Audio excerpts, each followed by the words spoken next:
Bismillahirrahmanirrahim. Assalamualaikum warahmatullahi wabarakatuh.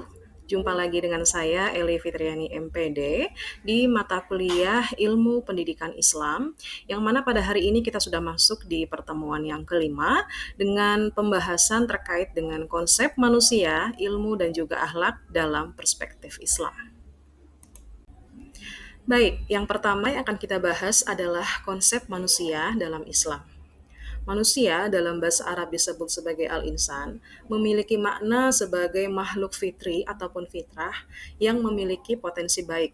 Kita bisa menggambarkan manusia itu dilahirkan layaknya sebuah kertas kosong ya, yang tidak memiliki noda sedikit pun, putih, bersih seperti itu. Yang kedua, manusia juga diartikan sebagai hamba Allah sekaligus khalifah di muka bumi ini. Yang ketiga, manusia memiliki potensi jasmani maupun rohani, juga dibekali dengan akal maupun nafsu. Artinya apa? Manusia ini tidak hanya memiliki jasmani, tapi juga rohani. Kemudian manusia juga tidak hanya diberikan akal, tapi juga diberikan nafsu. Artinya apa? Artinya Allah membekali potensi ini kepada manusia untuk dipergunakan sebaik-baiknya. Sebagaimana firman Allah dalam Quran surat At-Tin, Bismillahirrahmanirrahim, Laqad khalaqnal insana fi ahsani taqwim. Artinya, sungguh kami telah menciptakan manusia dalam bentuk yang sebaik-baiknya. Oleh karena itu, kita patut bersyukur ya. Karena apa? Karena kita adalah satu-satunya makhluk Allah yang telah diciptakan dengan bentuk yang sebaik-baiknya. Seperti itu. Selanjutnya, hakikat ilmu dalam Islam. Ilmu adalah cahaya ataupun nur ya, yang bisa kita ibaratkan seperti layaknya sebuah lentera lampu ya, yang bisa menunjukkan, mengarahkan dan juga membimbing seseorang kepada jalan yang benar. Jalannya Allah, jalan yang senantiasa diridhoi oleh Allah. Sumber ilmu bisa berupa akal, ya wahyu Allah Subhanahu wa taala, dan juga bisa bersumber dari pengalaman itu sendiri. Pengalaman seseorang itu sendiri ketika dia berproses, bersosialisasi, bermasyarakat ya, ataupun apapun yang dilewatinya, itu juga merupakan bagian sumber dari ilmu itu sendiri. Dan perlu diingat bahwasanya dari pengalaman kita bisa belajar ya, tentunya mengambil hal-hal yang positif dan meninggalkan hal-hal yang negatif. Tujuan ilmu bisa menumbuhkan iman seseorang. Kenapa? Karena ketika kita sudah mengetahui bahwasannya itu adalah hal yang wajib, ya.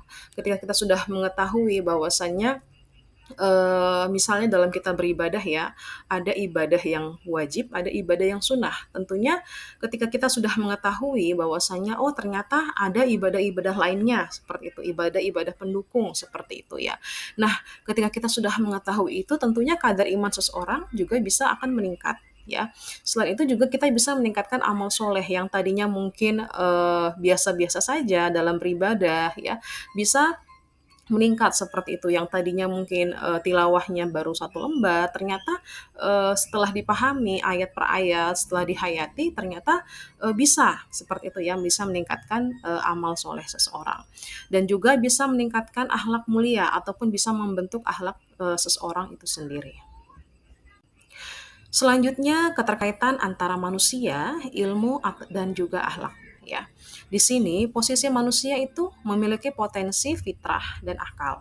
Kemudian ilmu merupakan sarana peningkatan kualitas manusia. Kemudian akhlak adalah orientasi ataupun hasil dari sebuah pendidikan dan juga penggunaan ilmu dari yang sudah diterima seperti itu.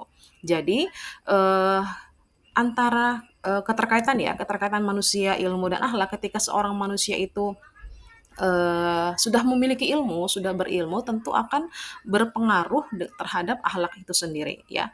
Jadi di sini yang ditekankan adalah bagaimana transformasi ya, proses transformasi menuju insan kamil, insan manusia yang sempurna itu dari sebuah proses pendidikan. Terima kasih, sekian pertemuan hari ini. Insya Allah akan kita lanjutkan pada pertemuan berikutnya.